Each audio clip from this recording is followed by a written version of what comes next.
This is 5 on your side at 5. Focused on you. Less than 24 hours before the start of the school year, hundreds of St. Louis public school students need to find another way to get to class. It's the latest in a string of transportation setbacks for the district. Good evening, I'm Mike Bush. With just a 2-day notice, the district announced one of its vendors can no longer provide buses for the first day of school. Now parents are left scrambling, many telling our Mercedes McKay they're stressed and upset. It's scary that you don't know if your kids are going to be able to get to school to get their education, and that's our future. It's a future that's filled with more questions than answers for many St. Louis public school families. So what are you going to do tomorrow? I'm probably going to have to stay home, honestly, because I don't have anybody to take them to school. Less than 48 hours before her 2 kids go back to school, De'Ara Gregory learned there wouldn't be a bus to take them to class. The mom making the quick decision to choose her kids' education over her job. I'm a single mom. Like, how am I supposed to tell my kids I can't take you to school because I have to work? Like, that just doesn't make sense to me. The district was notified Saturday morning by Extra Care Transportation that it would no longer be able to provide 6 buses for the district until 1 week after classes begin, impacting 1,000 students across 23 SLPS schools. I have no control of this, and I don't know what I'm supposed to do about my kids because apparently, I feel like nobody cares. Like, what are we supposed to do as parents? Buter Elementary is one of the nearly 24 schools where students are now left without transportation for this week. One parent I spoke to told me that parents have created Facebook groups to talk about carpooling and ways to get every single kid to school. But at the end of the day, every parent I spoke to said these ongoing school bus issues are really frustrating. The transportation was really the only unknown for us this year, whether or not we were going to be able to get him to a bus or have to take him. Luckily, Jessica Eaton will be able to drop her 5th grade son off at school, but that's only thanks to a flexible work environment. The job that I had gotten just a couple of years ago was very nice, and knowing of the situation allowed me to just come in after I dropped him off without any penalties, which has been nice. But it hasn't always been that way for Eaton, and for other families across the district, they're just going to take it day by day. It's probably going to be a case-by-case basis. Mercedes McKay, 5 on your side. 2 other vendors also made adjustments to how many buses they're providing, and impacted parents were given gas station gift cards. SLPS says it's working to ensure parents are notified about an alternate plan. The district is also providing before and after care at all elementary schools starting tomorrow. Right now, we're trying to learn more about a fire that engulfed a house in Troy, Illinois this afternoon. Fire crews responding to the building saying the blaze started around 1 p.m. Crews were still on the scene 3 hours later, and we know there were 2 people living in the house at the time. No confirmation yet if anyone was hurt. We continue to dig for more information, and we'll tell you what we find out tonight at 10. More support flooding in for Officer Travis Brown as he recovers in the hospital tonight. The Ferguson police officer is still in a coma after being pushed to the ground following a protest in Ferguson last week.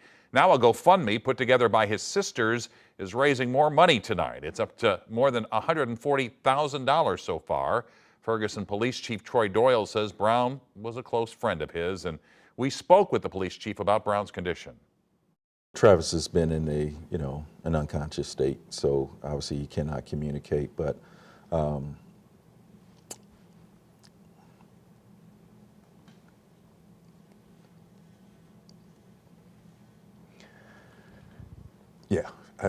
yeah.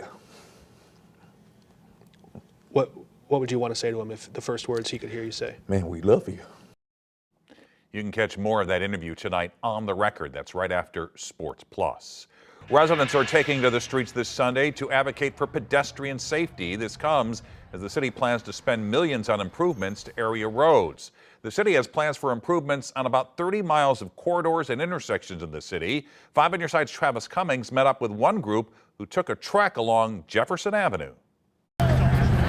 Pounding the pavement for a safer St. Louis. We are doing raised crosswalks. This group of residents brought their thinking caps and tools to Jefferson Avenue Sunday to discuss pedestrian safety. One of the things that we're really trying to do out here is really get people aware of just the infrastructure for cyclists, pedestrians, transit riders, and other folks who utilize these streets, because it doesn't just belong to cars, and people deserve to be here safely. Malik Lindell and residents from all walks of life going intersection by intersection on one of St. Louis's most complex roads. I've experienced a lot of dangerous intersections and just dangerous drivers who sometimes are just reckless. The 2.5-mile walk sparked many ideas for improvements to infrastructure. A lot of people are really wanting to see medians. I'm one of those people. I know a lot of people like me want to see bus lanes and bike lanes that are spacious. The road is on the city's list for a $46 million improvement project. It's planning for resurfacing, lane reconfigurations and reductions, restriping, and various ADA improvement. Good news for Tarika Welton and her service dog, who are moving to the city soon. I take public transit quite a lot. Anywhere I need to go, I take the bus, I take the Metrolink, and I try to get him out as much as I can. As a person with disabilities, I would really appreciate some smooth, wide, concrete sidewalks that don't trip people, are easy for wheelchairs to roll over. they also addressed the Green Line, a planned expansion of the Metrolink light rail system along the road, and making sure that too is all inclusive. At some point or another, all of us are pedestrians. We just want to see a Jefferson that is friendlier towards all modes of transportation. Travis Cummings, 5 on your side. Construction for the massive improvement project will start this fall and wrap up the fall of 2026. Tonight, an 8-year-old girl battling cancer is getting help from her friends. When Callie Campbell was diagnosed with osteosarcoma back in May, friends and family sprang into action.